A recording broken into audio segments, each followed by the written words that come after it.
Hello students, how are we doing today? Nice to see you all. Thanks for being here. Today I want to continue sort of with the discussion of the, if you will, the River Valley civilizations, which I'm going to sort of emphasize the ancient Egyptians. In this case, remember there were 4 River Valley civilizations: the Egyptians, the Mesopotamians, the Indus Valley people, and the Chinese. All right, and what you discover is they all rose and they grew sort of independently of each other. They had a lot of similarities, actually. And then later on, the Egyptians and the Mesopotamians and the Indus Valley people will sort of discover each other, and we'll do some long-distance trading. Anyway, so I thought we should talk about the ancient Egyptians. You know a lot about them, probably. I'll tell you about some people today. We'll look at some pictures of some of the most famous people of all. Okay, here we go. So, when I talk about the ancient Egyptians, or any ancient civilization, what I always like to start off with is 2 things. Thing number 1 is always a geography issue. All right. Hopefully you're starting to see how important I think geography is. Hopefully you're getting that message. So when we think of the geography of Egypt, I think you have to think about the Nile River, obviously. Well, I suppose that's the most obvious thing of all, is the river itself. As you're writing this down, just sort of go through a whole piece of paper, and all this stuff should be on your paper by the end. Now, the most important part of the Nile River, if you knew this or not, I'm not sure, is the Nile Delta. So let me show you what this means. A delta is a Greek letter that's shaped like a triangle. All the major rivers of the world, like those rivers that we put on the Eastern Hemisphere and Western Hemisphere map, they all eventually flow into the river, basically thusly. So you can see here that as the river gets closer to the sea, the Nile River actually splits. And I actually draw that, I believe, on the Eastern Hemisphere map. And so you can see, notice this triangular shape. Isn't that fascinating? So this is why we call this the Delta area. And this is very fertile land, as you might imagine. Obviously, when the waters come every year and bring soil with them, when the spring floodwaters come, all that soil gets dropped right there. So that's very nutrient-rich soil. All right, and so there's a delta at the Mississippi River. There's a delta at the Amazon River. This is common of all the major rivers, and this is the best place of all for agriculture on these rivers. Okay, all right. So you have a huge amount of irrigatable land. All right, the rest of the country, okay, so think about this. There's desert to the east and west. There's the Mediterranean Sea to the north. And there's mountains to the south. What is this? This is a hugely important aspect of this. What do you sort of notice here? What are you seeing here? These are things that this is going to add to the length of time that the Egyptian civilization exists. Because as you can see, these are natural geography barriers, aren't they? If an invading army, and this is very difficult anyway in ancient times, if an invading army is going to come, what would they have to do to attack the Egyptians? Well, they'd have to cross the desert, they'd have to attack by sea, or they'd have to come over the mountains. Now, there were foreign armies that did that to Egypt, but my point is, this was very difficult. It didn't happen that often, and geography is one of the reasons why these defensive points are one of the reasons why Egyptian history lasts for so long. We're talking about a 3,000-year-long historical run by the ancient Egyptians. The second thing I always like to talk about when I get to some civilization is religion. Religion is a driver of civilization. Religion is a driver of culture. Religion is a driver of architecture. Religion is a driver of art. All right? So religion is a very important part of human history. Extremely important. The ancient Egyptians were polytheistic, and you can see that I've underlined the words, the 3 letters THE. So this is your classic Greek system of word building. I know you're all familiar with this. So THE is the root of the word. Poly is the prefix of the word. And istic, or what we would say, probably even be better, would be ism, is the suffix of the word. So you kind of go in the order of suffix, prefix, root. So it's the theory of many gods. Okay? Many gods. Now, the other word I want you to know is theocracy. There you can see that THE root. Now you should recognize ocracy. Ocracy is a form of government.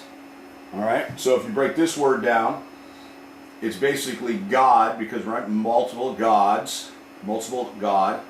All right? God, government. So basically theocracy, like democracy is people. Demos means people in Greek. Democracy is the government of the people. People government. This is God government. So what we say in ancient Egypt is that they believed that their ruler was a god. Okay? And their ruler, as you are very well aware, his name was, he was a pharaoh. The next pharaoh was the son of the pharaoh.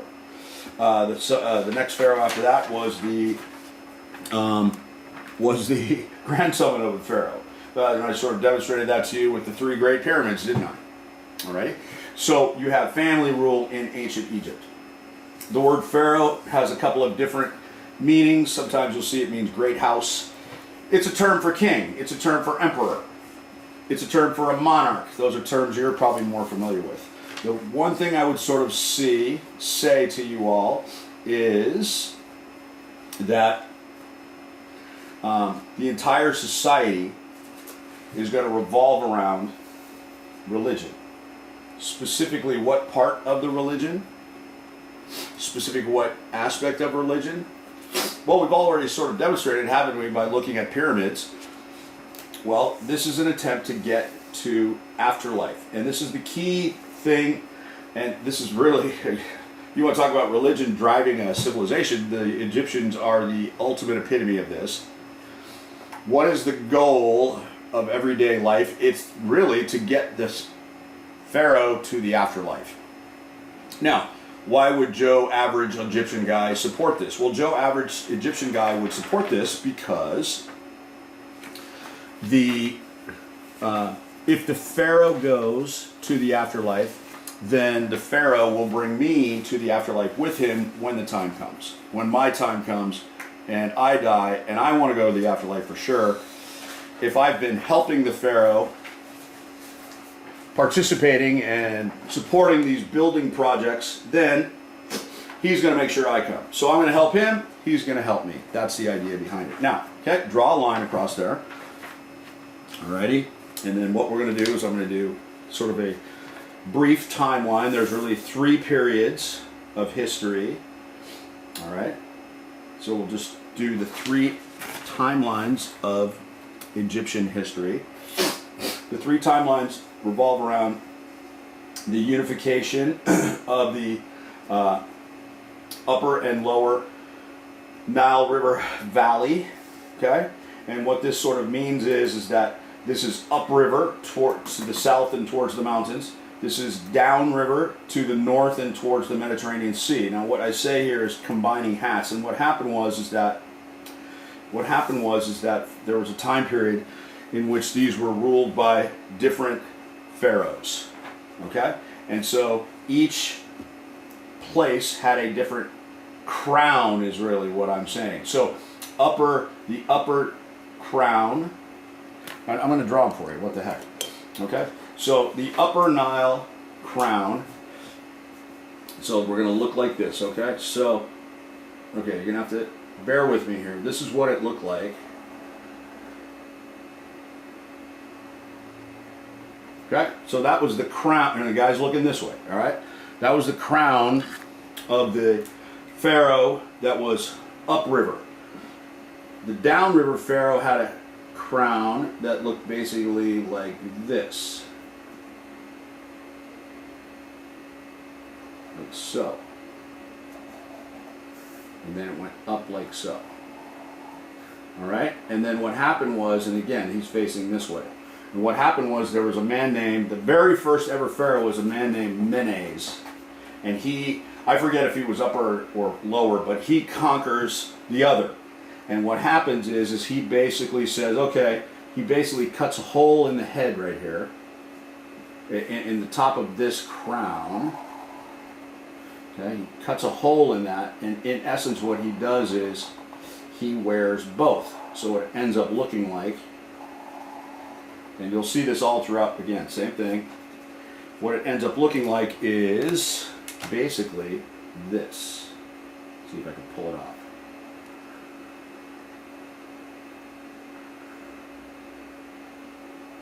Okay, and then that's not as good as that. But my point is, that's basically what it looked like. And so you'll see artwork of pharaohs, and they've got both hats on. That's what that basically means. Actually, that wasn't too bad. So we call this time period the Old Kingdom.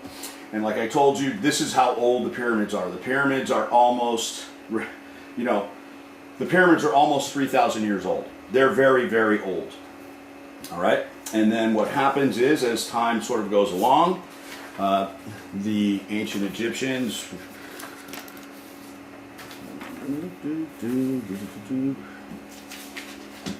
okay, let's see here. Oh. Okay. Hang on here. Here we go. Somehow I got out of order. Okay. Then they have a time period that they have some, dare I say, disruption to their society. All right. And we call this time period the Middle Kingdom. And they are not really unified. And they're invaded by nomads. Now, this doesn't happen very often in history, and there's a reason why. Nomads don't really aren't always very successful in military conquest. Some are. The Hyksos were one of them, and they did something very unique to cross the desert.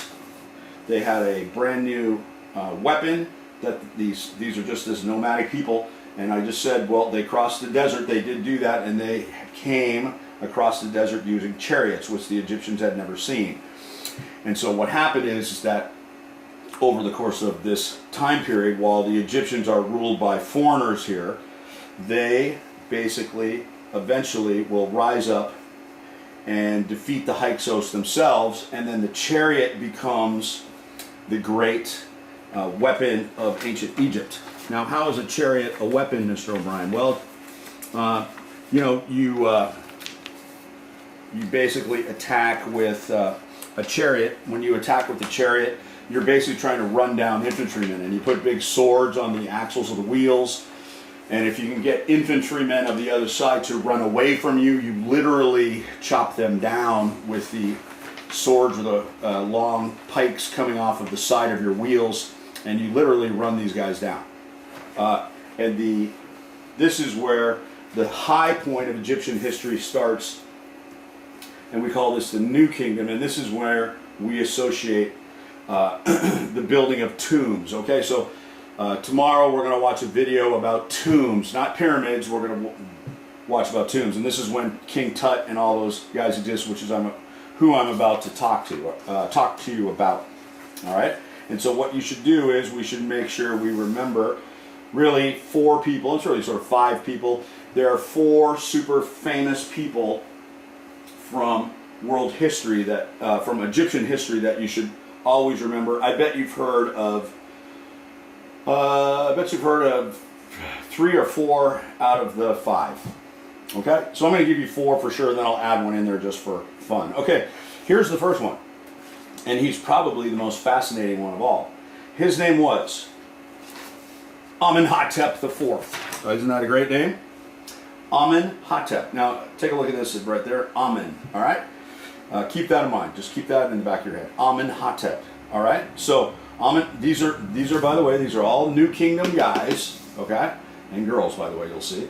Amenhotep is, we call him the monotheistic pharaoh. Now, if you recall, just a moment ago, I said that the Egyptians were polytheistic, and I said that's many gods. Well, I think you can guess, and I think you probably already know, what does monotheistic mean? Well, monotheistic means belief in one God. And what he does is he is so serious about believing in one God, he changes his name. And he changes his name to Akhenaten. And Aten was basically a sun god. He was the sun disk god.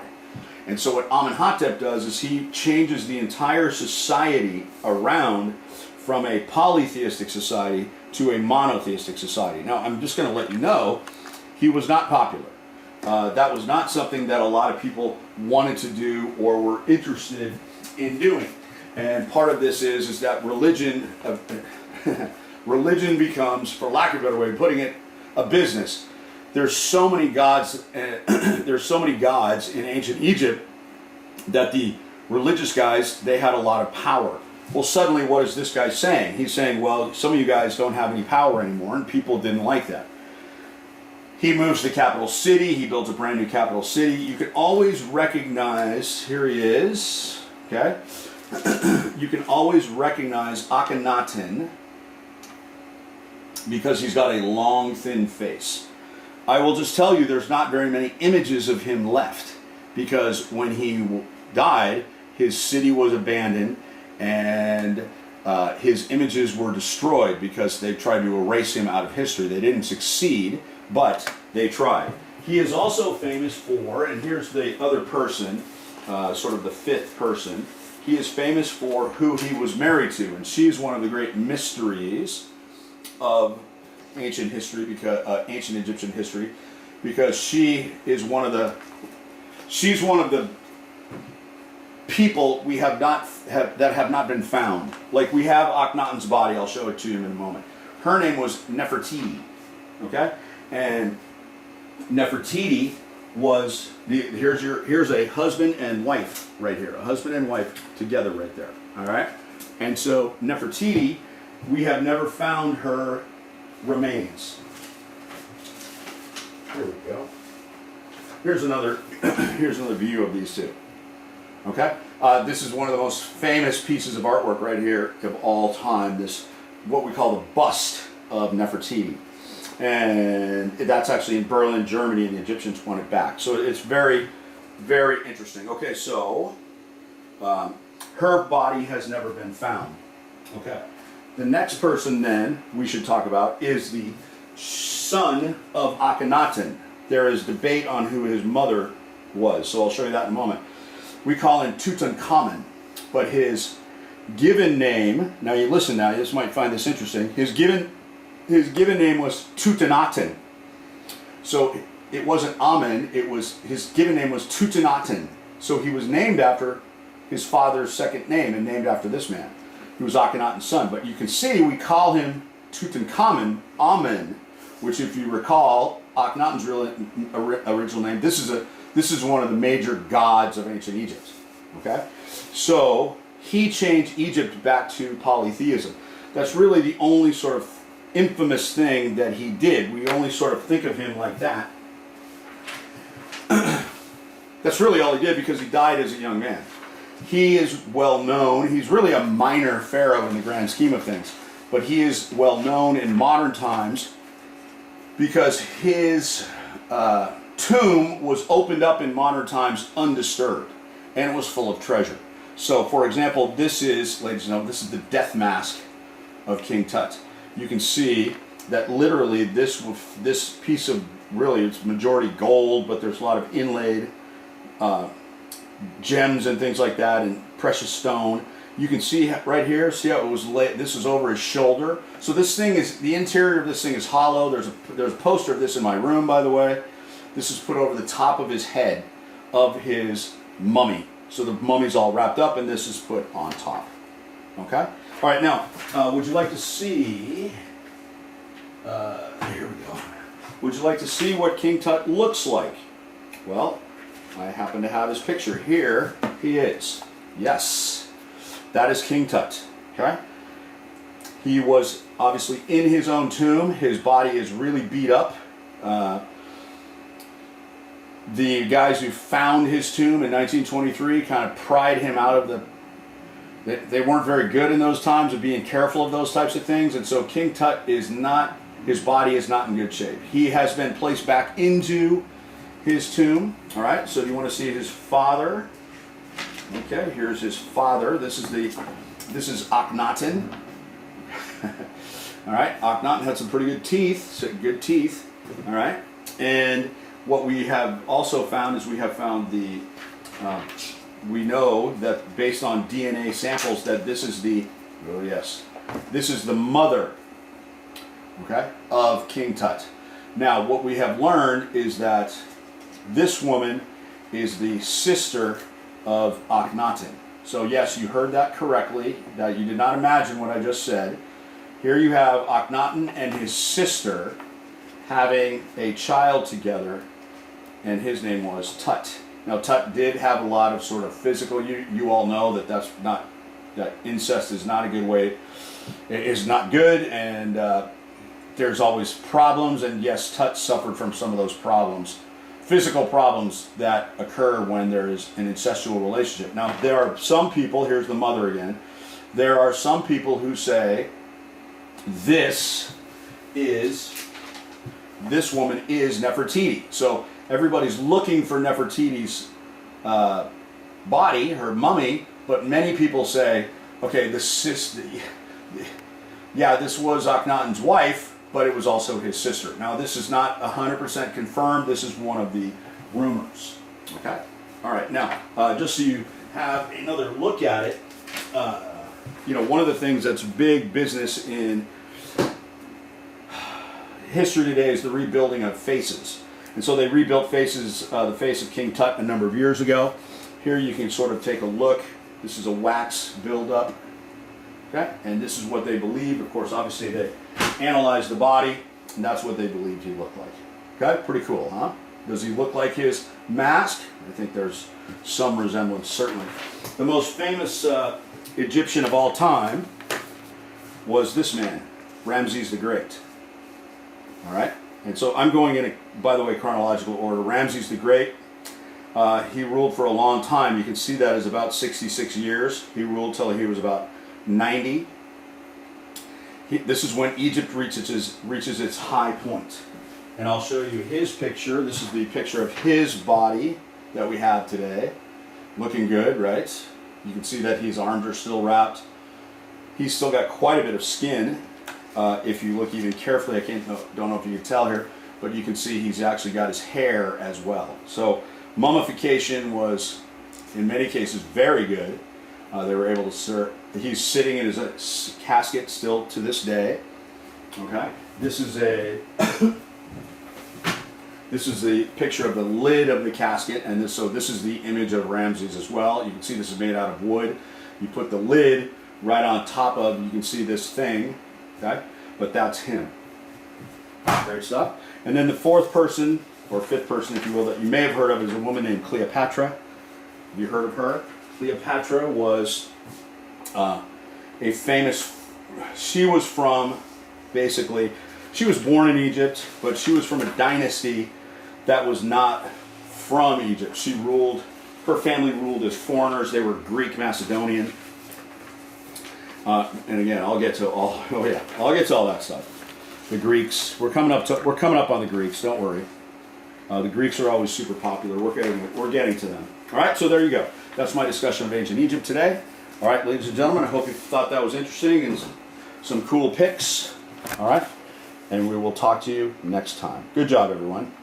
Aloha.